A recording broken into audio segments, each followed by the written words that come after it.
जी नुमान साहब, हल्के की सूरत हाल के हवाले से थोड़ा सा आगे कीजिए। जी अस्सलाम वालेकुम। जैसा कि आज 8 फरवरी को इलेक्शन मुनक्किद होने थे और गुलशन मेमार के NA 244 और PS 116 और पोलिंग स्टेशन नंबर इसका है 128, 126, 127। यहाँ पे हमारे नुमाइंदे, मैं चीफ पोलिंग एजेंट हूँ आज़ाद उम्मीदवार का और जमात इस्लामी की तरफ से भी हूँ। तो यहाँ के अंदर हमारे पोलिंग एजेंट जब अंदर गए तो पोलिंग का जो स्टाफ था वो बिल्कुल नाकाम था, उनको कोई चीज़ का पता ही नहीं था। उनको हमने हेल्प आउट की, उसके बावजूद ये हुआ कि जो इनको 2 दिन पहले जिसका तकर्रुर किया गया था वो स्टाफ यहाँ मौजूद नहीं था, उसकी जगह दूसरे साहब आए थे, लेकिन अथॉरिटी लेटर था, लेकिन कार्ड के ऊपर उनकी कोई निशानदेही नहीं थी, जिसकी वजह से उनको भी थोड़ा सा समझने में मुश्किल आ रही थी।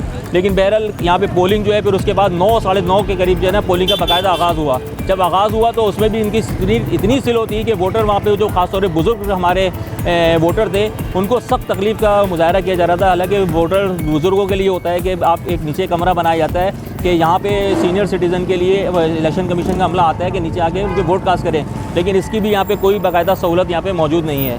लेकिन बहरहाल ओवरऑल पोलिंग अभी चल रही है। जो यहाँ पे एक बदनज़मी हुई थी पीपल्स पार्टी की जानिब से वो अभी हमने आपको बताई भी है, लेकिन यहाँ पे इसलिए पीपल्स पार्टी वाले इसलिए जा रहे हैं कि उन्होंने अपनी इलेक्शन कैंपेन के अंदर भी ये वादे किया था कि मेमार के रिहायशी जो है ना हमें वोट नहीं देते हैं। तो उनकी भी हद्दुल इम्कान कोशिश यही है कि यहाँ पे किसी तरीके से बदनज़मी हो, पुरअमन माहौल को ख़राब किया जाए। ये पढ़ा लिखा इलाका है और यहाँ पे शहरी वोट कास्ट करने के लिए निकले हैं, लेकिन उसको किसी तरीके से सबोताज करने की कोशिश की जा रही है। पीपल्स पार्टी के अली अहमद जान जो PS 116 के उम्मीदवार हैं और NA 244 के अब्दुल बर, उनकी टीम इस टाइम सबोताज करने की कोशिश कर रही है। लेकिन कानून नाफिज करने वाले इदारों से हम लोग भी कोऑर्डिनेशन में हैं कि किसी तरीके से एक पुरअमन माहौल के अंदर जो भी आज़ाद शहरी यहाँ पे आ रहे हैं वोट कास्ट कर रहे हैं वो अपनी वोट का तकद्दुस का इस्तेमाल करते हुए वोट कास्ट करें।